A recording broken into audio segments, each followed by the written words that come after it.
Okay, so here's routine 2. I'm going to spend a lot of time upside down, and the reason why is because that actually helps unload the pelvic floor, and that does help pull our organs upward and maybe alleviate some of any pressure that we might be having, especially in that postpartum period that's early on. We have a lot of looseness in the area, so this is nice to kind of unload it, and sometimes this is nice to be able to feel that pelvic floor activate.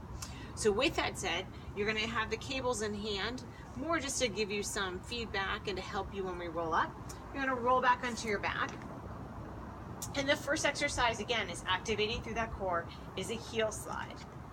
And you basically are sliding in and out.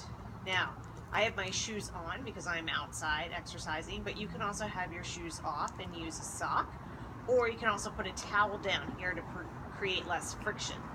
Now, with the heel slides, you can go alternating, whatever works for you, but the key is to keep this engaged. You can also go, you can be past your heel slide stage and feel like that's too easy, into what we call toe taps. So you can start from here into a marching and take your marching into a toe tap. The closer your heel is to your buttocks, the easier. The further away, the harder. So you're warming up the abdominal area.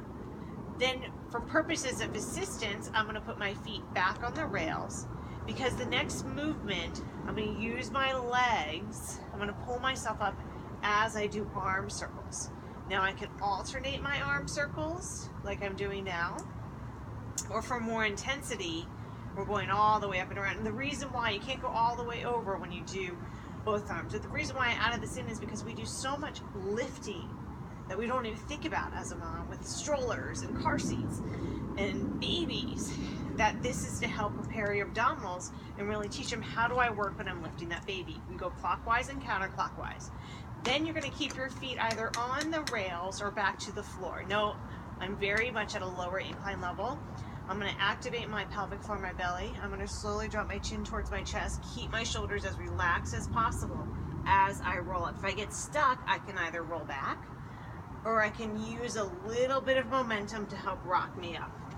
Now from here, I'm working on rolling back, and I'm really working on rolling up. Now I will tell you, one of the worst times for me was that transition in bed, when I had my son and I had to get out of bed and I couldn't necessarily roll onto my side. And so I practiced this here of just lifting my head and rolling, and I would only go to here.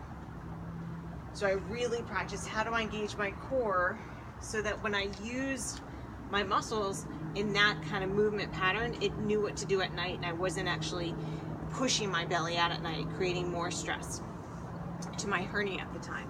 So those are roll-ups. You can also focus on rolling back. And then eventually, you can put your feet on the rails. You can do the whole rolling up where you're rolling up, sitting nice and tall, and you're rolling back. You're going to roll up to sitting and move right into here. My feet go back to the ground, into shoulder extension. So you're thinking about drawing your arms straight back. You're opening up through the chest. I often turn my palms forward because I was so tight in my chest with, again, like I said, we're doing so much in front of our body. And then when you're ready, you can lift your arms. And then with the flip of the hands, palms down, you bring your elbows for high elbow row. So I think about drawing my elbows out to the sides and back, lengthening through my spine as I do this.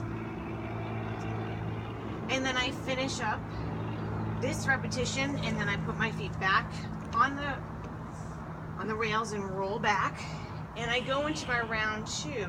If I felt like heel slides and toe taps were enough, I go back to my toe taps or my heel slides or my marching.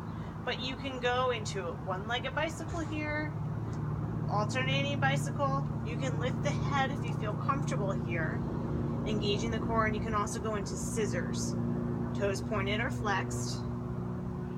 Again, rolling back up, and you finish the routine on each side with either a high elbow row. Again, you finish your routine with a back exercise because we do so much stuff in front of our body, or a wide rear fly. This is a lot of lever, so you want to probably have your feet on the ground to assist you. So I hope those 2 exercises help you out, or rather those 2 routines help you out and get you going on a flatter abdominal and feeling much better about yourself.